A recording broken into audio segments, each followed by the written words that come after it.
Welcome to the Stage Blank podcast. My name is Sukhman and I'm joined by Deborah Dinshaw, and her story is all about culture, impact, and storytelling. So Deborah, let's start things off. Just tell us a little bit more about yourself and the story behind Elevating Echoes. Yeah, of course. So I want to be really intentional about this answer and, the question, who am I? I think the first and foremost thing I'd like to share is that I'm a lifelong learner. Before any other title, before any of my accolades, my education, I'm someone who is constantly wanting to better herself, learn more, challenge the assumptions that I've grown up with, and see if I am realigning in any facet of my life. One of the best titles of my life, and I'm most blessed to have, is that of being a ma. I have two kids at home. Ethan is going to be about 3 years old, and Evelyn is turning a year old next month. And that is the most wonderful thing that has actually inspired these books, but we can get into that a bit more later. I am also a wife. I am a daughter. I am, a business owner now. I have been in the corporate world for 2 decades. I have been a student, and throughout this all, just constantly evolving myself, my sense of self. And I think my ultimate goal in any of the endeavors that I've taken on is to try and teach and show compassion and empathy and, do what I can in my space to make the world a little bit better. Definitely. And the Elevating Echoes part, how did you get to that part? How did you get that's a great question. So prior to Ethan and Evelyn, I had my 2 nephews, Liam and Christian. So if we take the letters of all their names, the E-L is Ethan and Liam, and then the Echoes part is Evelyn and Christian. Because before I got that chance to actually call myself a ma, I was a masi. And, for those who don't understand South Asian languages, masi means ma jasi, which means like a mother. So I am their aunt. Had the privilege of, being with them from the moment that they were born, and seeing them in their formative years, getting that practice of parenting hands-on before, I was bestowed with that title myself. Okay. Yeah, that's a very interesting story. So we'll get to the books later, but how did you get into the creative side? Did the kids end up being the main reason for why you started that creative storytelling part? It's always been part of my story to be able to convey stories, but in terms of how book writing formally came in, it's a little bit hard to believe, to be honest, but my husband and I struggled with infertility for many, many years. So this year we'll be married for 10 years. And when we hit 7 years of marriage, it was very clear, like, we needed a baby, and went through the route of adoption. And with my son, so he is born in Brampton. He is Punjabi, and we are Punjabi as well. Okay. But because I was born in Canada, I did not speak the language properly. I did not feel connected to my roots. So between our adoption practitioner, our foster family, everyone was like, you have to keep him close to his culture of origin, make sure he knows where he came from and who he was, and that nothing is lost by being with you. And that got me to kind of step into a more authentic version of myself. So what I was doing is I would be reading to him for hours every day. I've always, been really keen on books and stories. But what I would do is then read in English, and then read in French, and then read in Punjabi to him.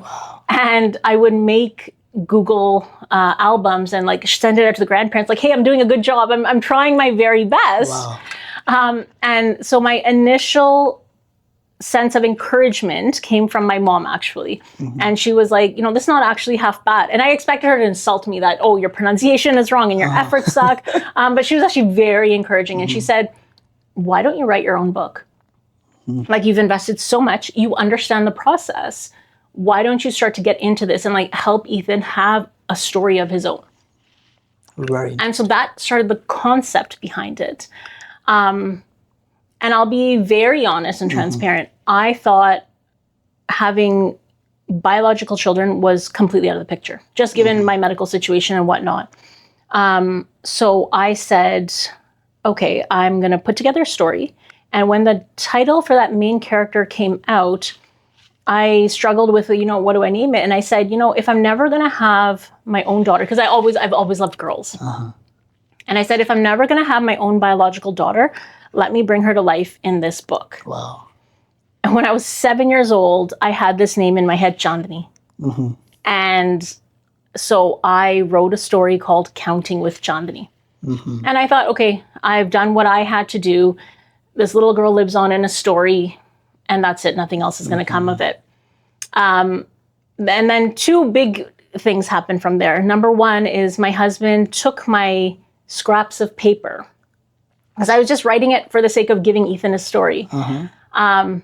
He took my scraps of paper and he actually bound it together in a book, a physical book. And my Mother's Day gift in 2024 was this book in front of me called Counting with Chandani by Deborah Dinshaw. And it changed something inside me. And I was like, this actually is real. Like, this is not a hobby. This is something that, you know, is very meaningful and was physically brought to life by him. So he created that vision for me, which was incredible. Beyond that, it turns out that very same year, I end up pregnant. Oh, wow. And it is a baby girl. And this is after 6 miscarriages. So, you know, didn't believe it, didn't expect that to happen. I find out at 20 weeks, essentially. I'm halfway through my pregnancy when I learn I'm pregnant. And I honestly believe that that was like a divine intervention. I wasn't supposed to know in that first trimester.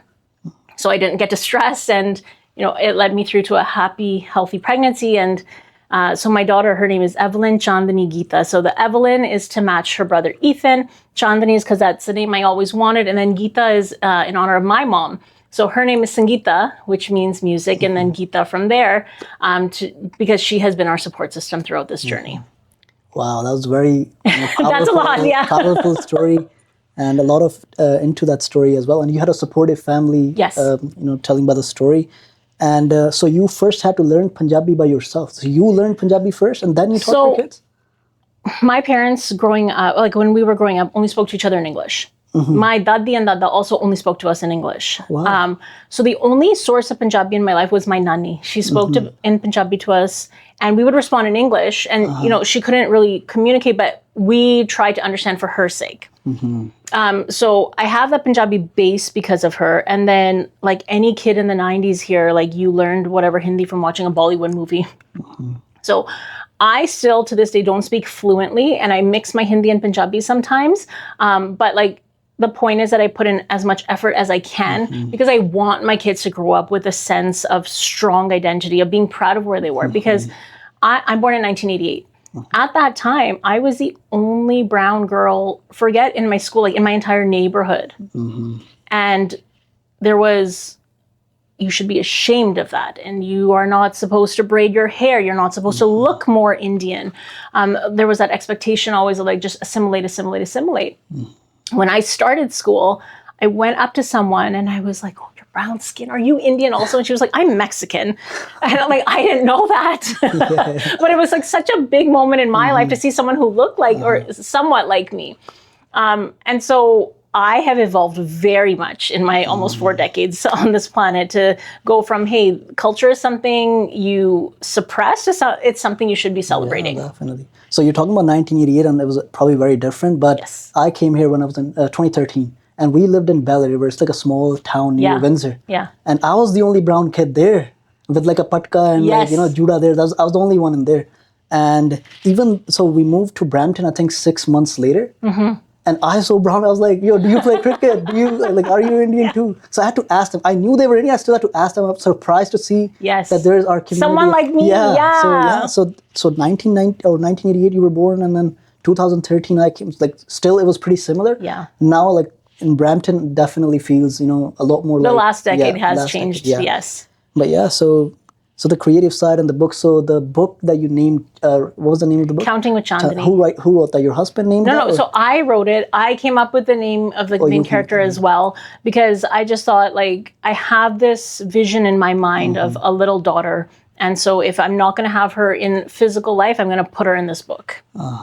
So that was your first book ever? Yes. And was that published? Like, did you sell that as well? So that one is in the process of being published. So there will be like a formal release date and a big announcement and a huge book launch party for that one. Just give us a little glimpse for, is it like counting basically. It is the concept of counting. So it's teaching you your numbers from 1 to 10. But there's a sweet surprise in there as well. There's several layers to the culture. It teaches you about the different titles for various relations in your family. So in Indian weddings, essentially you have everybody showing up. So you learn about the different relationships Chandani has. She, of course, counts to 10. And then you also learn about different jewelry because it's about a wedding. And so the different pieces that she sees, you get to delve into that aspect of the culture. And just the counting part, like I'm born in Punjab and a lot of people in Punjab don't know how to count in Punjab. Like while being from Punjab, when you get to 38, 39, then you start talking English, you start repeating those numbers in English. So I actually have a funny story about that one too. I have tried my best, like I said, and it's taken a while to like get rid of that shame. And sometimes I will try knowing I'm going to say it wrong, but it's like I have to like make the effort at least anyways. So I used to work for the bank and I would have, elder customers come in, they can identify me visually that, hey, you're one of us. And they would say, oh, what's my bank account balance? And I would, let's say it's, in the thousands, I could go, 9,803. Yeah. Like and essentially for anyone who doesn't speak the language, I just said like 9,800. I don't know how to say 34, but I could say a 3 and a 4. Yeah, that makes more sense. And the first book that you actually publicized, which one was that? Yeah. So the first one that's come out is called These Dupattas. This one is a very cute type of story. And what I decided to do is not just publish stories about like stereotypical Indian moments, but everyday life. And I think that's a really important piece here. So, in this story, you have a relationship between the grandmother and the granddaughter. So Chandani and her grandmother, they work together really well. She loves her, but she's a bit of a prankster. So she keeps taking these dupattas and hiding them and turning them into something else. So every time that Dadi is not paying attention, it turns into a new prop, a new toy for Chandani. So Chandni is the character in every single book? Or so my series is Arman and Chandani. Oh, wow. So Ethan's middle name, there's a cute story about that one as well. When we found out that, we were selected to be Ethan's parents, I was at work, my husband was at work, and we both kind of just froze in that moment and like, oh my gosh, I have to get home right now. Like, we need to talk about this. But because we'd always talked for all those 7 years, oh, girl, nobody was ready for a boy. So I pulled out an old list from my phone. He pulled out a list from his phone. And the only name that matched up on both of them was Ethan. So that's how he got his first name. The meaning of Ethan is someone who is wise and gives thanks to God and, is very respectful. And then as I was driving home, I actually had to pull over to the side of the road. Normally,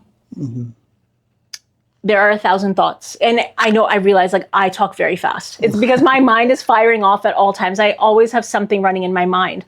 But as I was driving home that night from work, I had to pull over because everything went blank for a minute. Completely blank. And literally these letters, Armaan, popped in my head. Okay. Arman. And I said, why is this here? What does this mean? Like I had a feeling, but I was like, I need to actually stop. I need to Google this right now. If it's coming in my mind, I need to. So I pulled over to the side of the road, literally moved off into a ditch, looked it up. Arman is our hopes and our desires. And I was like, this child is exactly that. So that's how Ethan Arman came to be. That's an interesting story. But also getting back to your corporate side. So how did you get that courage? Are you still working in corporate world? Or? No. So I took mat leave when I brought Ethan home. And then when it was time to go back, my position had been eliminated. So I was at Amazon. I was an HR role. And they were like, oh, you can move into a night shift. And that wasn't going to work for us because we had waited so long to have a baby at home. Our adoption literally cost $30,000. And it wasn't going to be something of like, hey, let me go and put my child with a babysitter now. Like I had waited so long to have a child. I was like, no, I need to raise my child. So I ended up resigning as a result because they weren't able to accommodate me on any day shifts. There was, nothing that, in spite of trying. And we said the most important thing is just raising him well. After I resigned is when I found out I was pregnant, and at which point I had no medical benefits. So that was a bit of a funny journey that way as well. But you know what? I got my kids. I am blessed, and it doesn't matter how long it took. It doesn't matter how much it costs. It's important that they are at home with us. Definitely. Yeah, that's the most important part, definitely. Yeah. And how's that shift, though? Do you miss the corporate world anymore? Or like, this is your main identity now, the creative storytelling, cultural? I think right now I am exactly where I need to be. So do I miss a six-figure salary? Absolutely. I will not lie about that. Do I miss the fact that I had a lot of respect at work, that my employees like treated me really well? I had excellent relationships, for sure. But I think the people that were meant to be in my life have continued to be in my life, even though I wasn't their boss anymore. So I still get to keep in touch with, folks that wanted to do so. I see the difference. Being at home every single day with my kids, they copy the way I walk. They copy the way I, move in the kitchen. They copy my breathing patterns even. So I recognize, like, in this season of my life right now, I'm exactly where I need to be. So all your kids speak Punjabi, or are these books geared towards like parents rather than kids? So the books are geared towards children, but there is an aspect in each of them where, because we're expecting that the parent is reading to the child when they're younger, there is something called the creative corner at the end of every one of my stories. So in a creative corner, there's like a follow-up where you can have a conversation with your child and build on the story and ask them questions and relate it to your personal family situation. That's amazing. Yeah. So this keeps them engaged, the parents and the kids. Yes. I see it. And how's the feedback from the parents when they do read this book? So from parents, for the most part, there has been, I think, two main types of feedback. One is that it is incredible to see us in books now, because we don't have that in the mainstream media for the most part.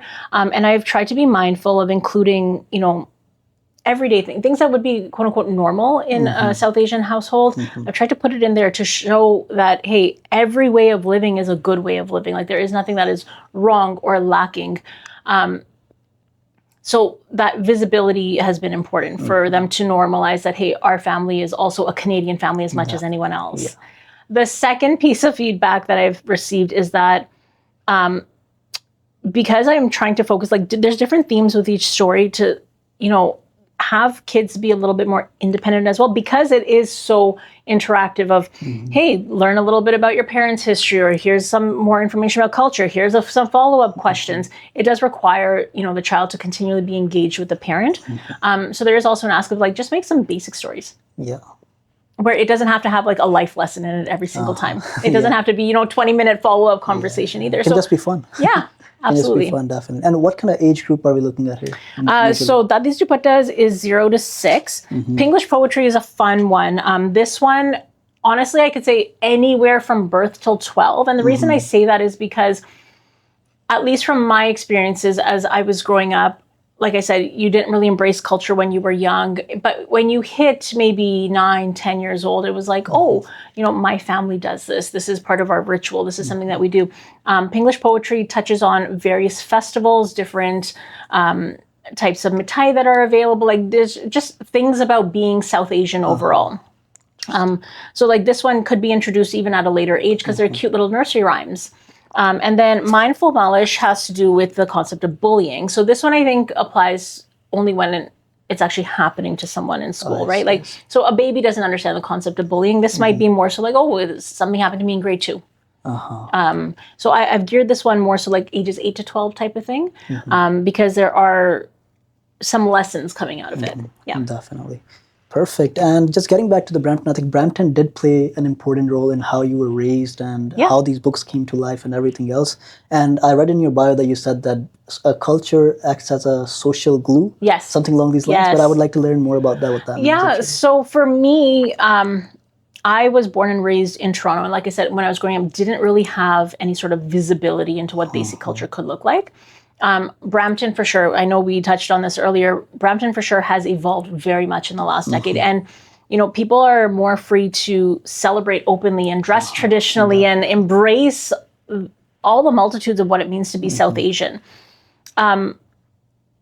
What I am seeing, and, the specific influences I've had are not even just related to culture itself. Like, if I go back, I think it might have been the year 2017, if I'm not mistaken, Rupi Kaur had done a poetry slam at the Rose Theatre. And I've loved Rupi Kaur for forever, but seeing her perform on stage and without inhibition, there was that recognition that, hey, I don't have to be embarrassed of my mistakes, of my culture, of my past traumas. Like, the things that she speaks about and speaks to, I may have not had that exact experience, but I felt that shame. I felt that insecurity. I have felt that longing, those same type of things. And recognize that she alchemized that. She has turned that into her power. That was like a really moving performance for me. And I think I evolved from my interactions and watching her, because it was like, the more authentically you can be yourself, the more of a whole experience you're having in this life. Definitely, yeah. Yeah. So which year was the first book written in? Like, when did you first write a book? Like, So Counting with Chandani is my first formal attempt at writing. I wrote that in 2024. I've sent that out to publishers as of 2025. Dadis Dupatas is the first one I published. That was in 2025. Mindful Malish was also in 2025.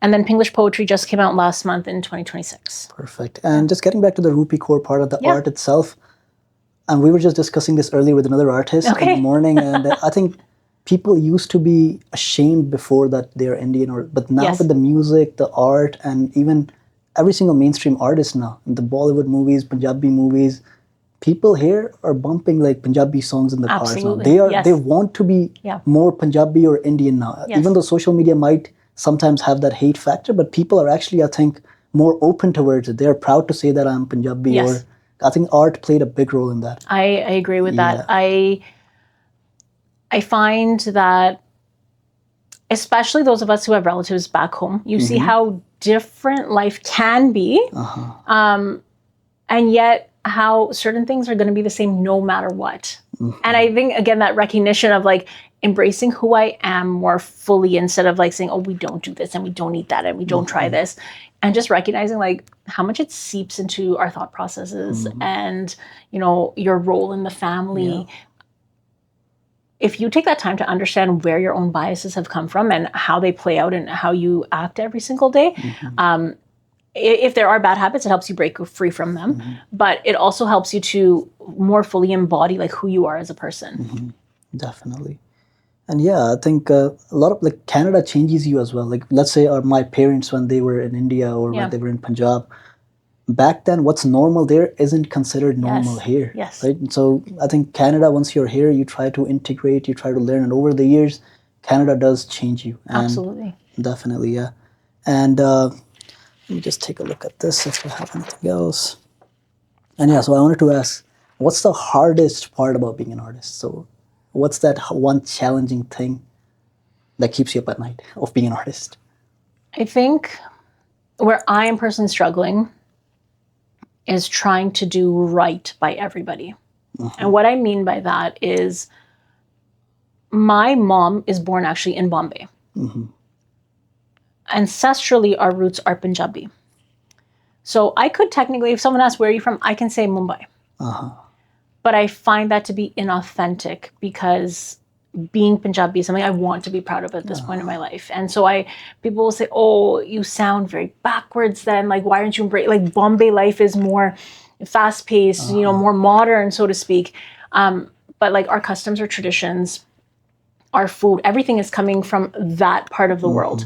And so I want to lean into it. I want to, and the reason I bring this up in terms of where my struggle is that I am a Punjabi Catholic, which is less than 1% of the population. I have only met one other person in my entire life, and that's Saffron Peters, who happens to also be an artist. And I just met her very recently. Before that, I thought like, hey, my family, we're the only ones on earth.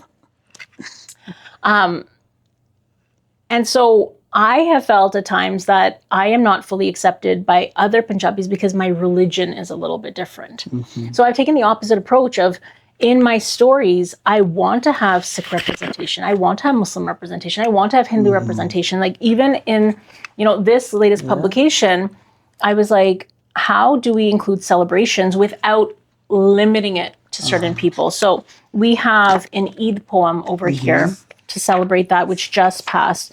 We have a Vaisakhi poem for little kids to help them connect to this festival that's coming up, and then a Diwali poem as well. So, irrespective of how you identify and which faith you're aligned with, like, you are Punjabi, and that's the important part. Like, you should see yourself in this no matter where you align. Definitely. That's very powerful, definitely. So yeah, that is where I struggle, because I'm trying to do justice. I am wanting to make sure that everybody is feeling seen, because I wasn't felt that way for a long time. Understood. And it's just, I think, one more thing, that Bombay seems like more city-like. Yes. People think that you're more educated when you say you're from Bombay rather than Punjab. And people equate even cities with education for some reason. And if you say Punjab, they're going to think you were from a village, like a backward village. Yep. You don't have a car or something, and that kind of life. And but now it's changed. I see a big change in today's. I deal with immigrants every day. I have my immigration firm, so I think everything that's on social media is not definitely right, and a lot of stuff has definitely changed. And in terms of your art, your books, definitely playing a very good role as well. You're giving back to the community. And how do parents usually react to you writing books? Like, your parents are very supportive of art? This is a good question. I think it's been an evolution over time. And the reason I say that is because I have, I guess, in this particular example, this stereotypical journey, in the sense that, what does every Desi parent say? Become a doctor. That's what I was going to say. So from the time it was like, what do you want to be? Probably grade 7-ish or so. It was like, there wasn't a question of what you want to be. It was, you will be a doctor. And it's funny because, like, I had these other aspirations in my head. I, at one point, I said, I'm going to be the Prime Minister of Canada. I, at one point, said, I'm going to be an astronaut. I'm going to be a news reporter. And then I had other people in my peripherals tell me, like,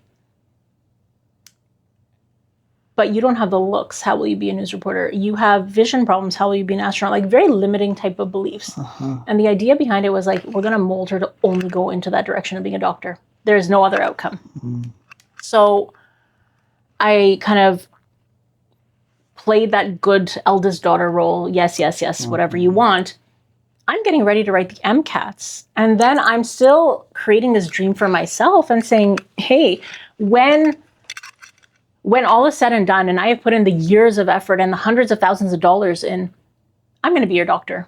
And this is actually where everything changed, because I was told, no, we don't trust females as doctors because women have hormones and we can't rely on their judgment.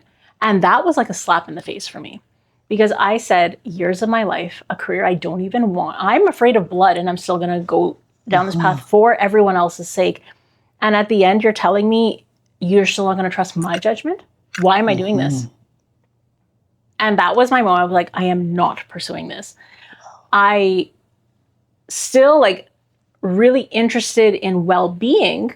I know my passion is psychology. So I ended up getting my degree in forensic psychology at University of Toronto, my master's in counseling psychology. Like, so I taking care of people is important to me, but I'm going to do it the way I want from now on. So I've been a little bit of this and a little bit of that, but I feel like every single moment of my life has brought me exactly to where I am right now and exactly where I need to be. I was in banking, like I said in my bio, for 13 years. I started off as a teller. I've worked in back office. I became a facilitator. I've, touched on every part of the business. My last role before leaving was in process engineering, which didn't have anything to do with a psychology background, didn't have anything to do with a medical background, didn't have anything to do with basic banking. But it was like just getting to see the business from all angles and all sides, and realizing like how much is actually required for a system to stay stable and steady, which was very cool. And that's what actually got me into Amazon. So I got poached because of that background. And I worked in operations. I moved into the HR side. I got a completely different view. I had 200 employees reporting into me at one point. I have worked the night shift. I have been responsible for physically packing boxes myself for hours on end. I have done everything because I don't see myself as above my employees. I don't see them as like, because I have the manager title that I am better than you, or I will just dictate how things should be done. I very much believe in servant leadership and making sure that like what I'm requesting is reasonable, is sustainable, and I want to be able to demonstrate that I'm capable of the same thing as anyone else. A very broad background, a lot of various I things. have done a lot of things. But, Like right now, I am in the thick of it. My daughter does not let me sleep at night. She is up every hour. My son does need me all throughout the day. Like I am running on 0 to no sleep. But, you know, in the middle of the night, when I know they're both down, my Pinglish poetry one specifically, I'll just show you for a second. Like everything, all the art in here is made by hand and not even by paint. This is nail polish. In the middle of the night, I am taking pieces of bottles of nail polish and creating art here for my books. I can see jalebis and patitas. Yeah. So this is a nursery rhyme right here about different mithais that are available. Yeah. And like I said, this is not necessarily gorgeous by any standard, but like this was so healing for me to do and like see that process in and of itself. Because when it came together, like when I'm in the middle of the night painting this orange, I'm like, this is a waste of my time. What am I doing? Yeah. And then I saw it come together. I think like having a physical copy of something, that real feeling in your hand, that is like when you're like, oh, something clicks and you're like, this makes sense. And that you made, like you were the one that put the effort in there. Like, can you read, like, I would love to see one verse or stanza or whatever. I can do this one nursery rhyme if you like. It might take like a minute or so. No problem, So it is called A Flavor for Every Festival. Okay. And because it's meant for kids, I do have like the hand gestures to go with it so that kids could participate. So a flavor for every festival. So roll the gulab jamun, extra yummy when sprinkled with coconut. Swallow them fatafat. Barfi squares covered in chandi. Badam, kaju, or pista ground up fine. On this tara, see the diamond edges shine. Then pop goes the laddu. Pila like the glowing sun. But sometimes gulabi for baby girls. We can celebrate everyone. Amazing. So the idea behind this one is, you know, for kids who probably grew up like myself, not accustomed to the culture, not understanding, you know, the different options of mithai that are available. You just go into a sweet shop and you just see these things. You don't know what they are. Because it involves hand gestures, you are more involved in the process. You're more likely to remember. It's slightly, I don't want to say political necessarily, but, you know, the idea of pink laddu is a newer concept, at least in Canada, that we celebrate girls. Like I wanted to throw that in there. You know, part of embracing that Punjabi culture is also moving us forward within that culture and having those dialogues. Now, this is a really innocent way to do that. But the fact that I'm highlighting this one thing, a child might ask their mom or dad, why? Why this? And it opens up that conversation. That's amazing, yeah. We need more of, I think, more representation. Like this is a very unique idea. I don't think we have too much of this type of stuff. I've not seen anything I've never seen. And I can see kids reciting when they're eating the milk cake or jalebi. They will have that in their mind that, you know, this is really good. Thank you. And so, you know, because like I said, I'm not trying to be something that I'm not. Like I'm not going to do full stanzas in Punjabi because like my pronunciation is going to be wrong. I you know, don't speak like that. But by throwing in key vocabulary there, you know, even if a child doesn't understand, they can ask that question. They can practice. You know, certain things, like I chose to use narangi on purpose to describe jalebi because like, what is narangi? Oh, orange. And specifically for that sweet, you are now learning that word. Yeah.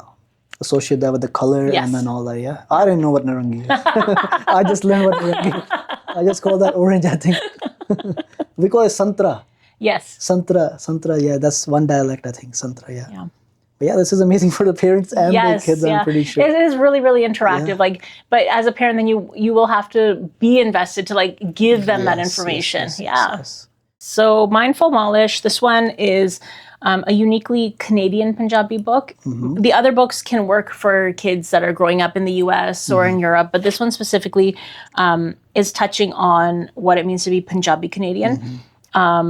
You have a child who is being bullied for his long hair, and it is breaking stereotypes on multiple levels. One, because it is getting you to understand and appreciate other folks who are Punjabi, what they bring to, you know, the landscape. The other piece, and I think the biggest piece of feedback I've had on this book is that it changes, or it it upends the stereotype when it comes to parental relationships. So you have a boy who is receiving a massage, and traditionally you would expect that, oh, it is the mother, it is the grandmother, any female in his life, it's his papa.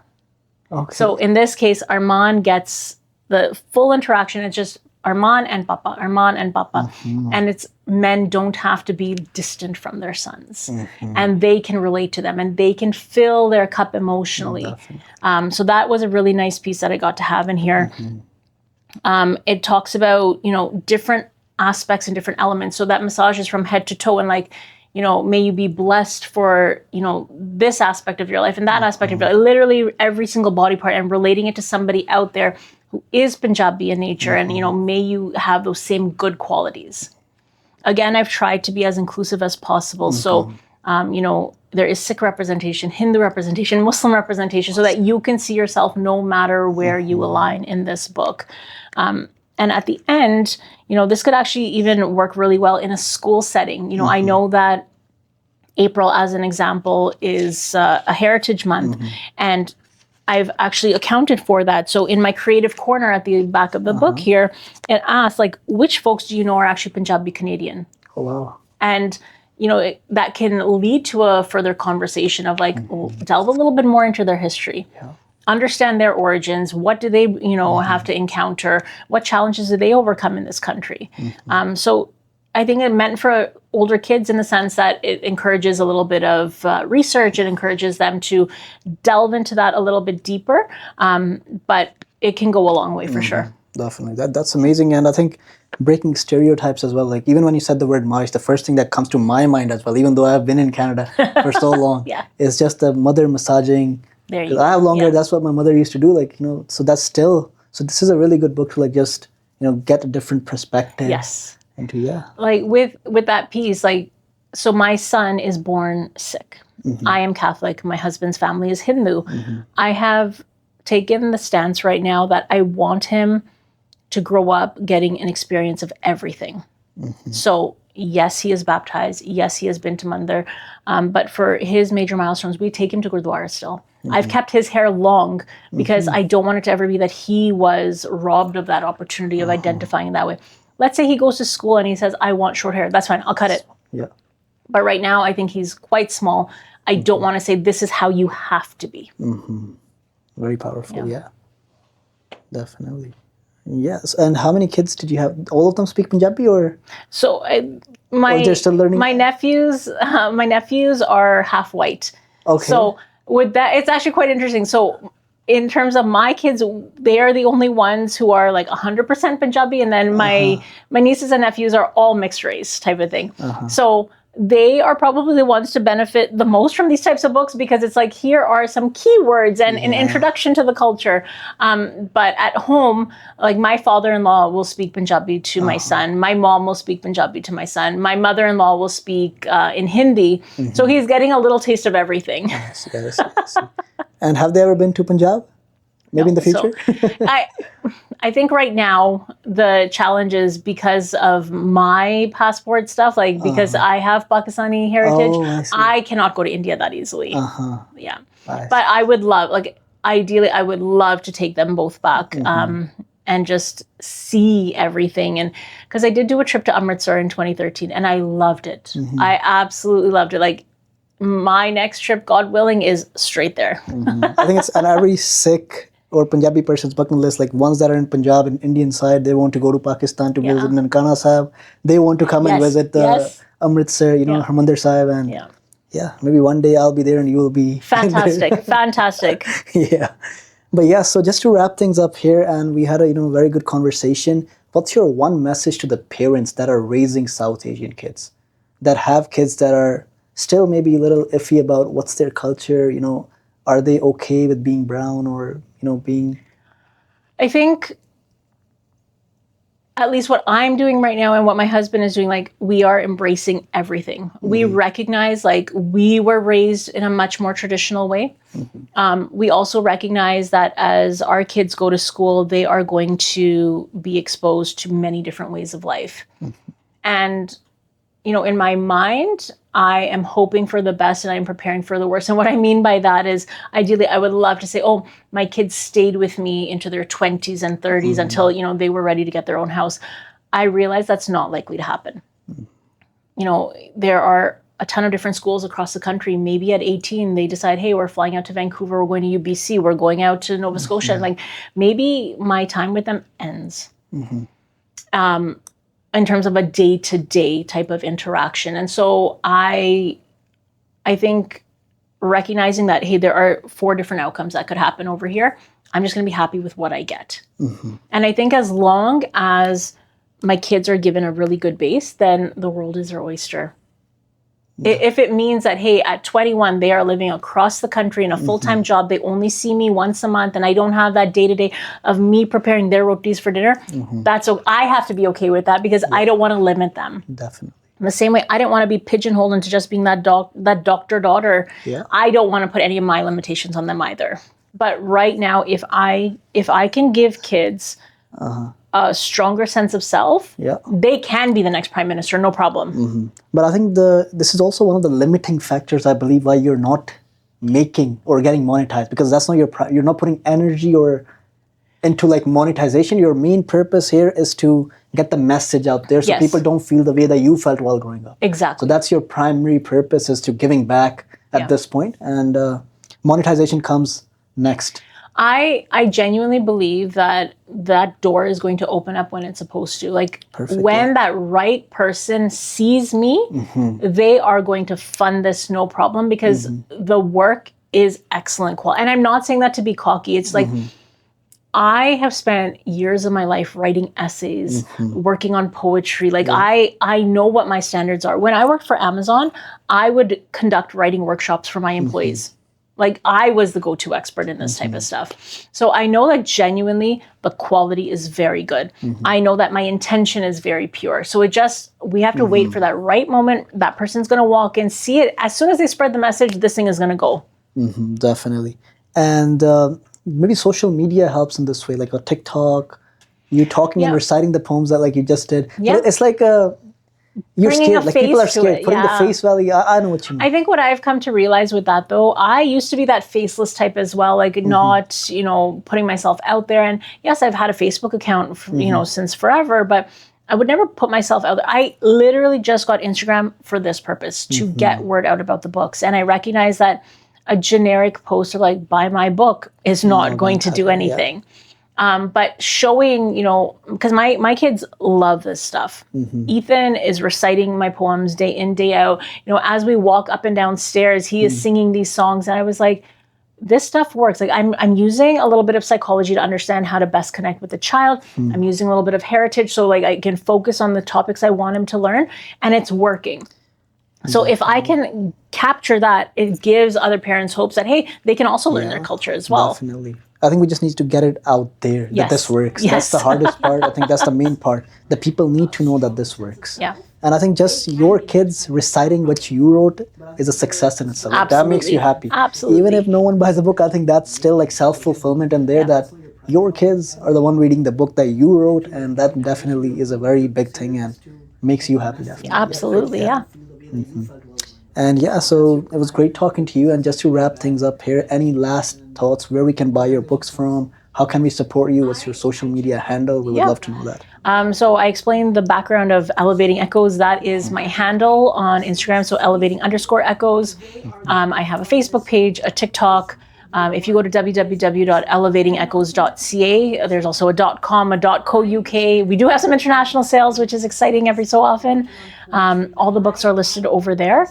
If you just type in my name, Deborah Dinshaw, into Amazon, so DEBORAH is my first name, last name DINSHAW, you can get a full listing of the books there as well. So guys, thank you so much for listening to this podcast, and I would love to support Deborah, and I would love that you guys support Deborah as well. Please follow her Instagram, Deborah. What's your Instagram again? Elevating_echoes. Echoes. So please follow her, and we'll see you guys next time. Thank you so much. Thank you.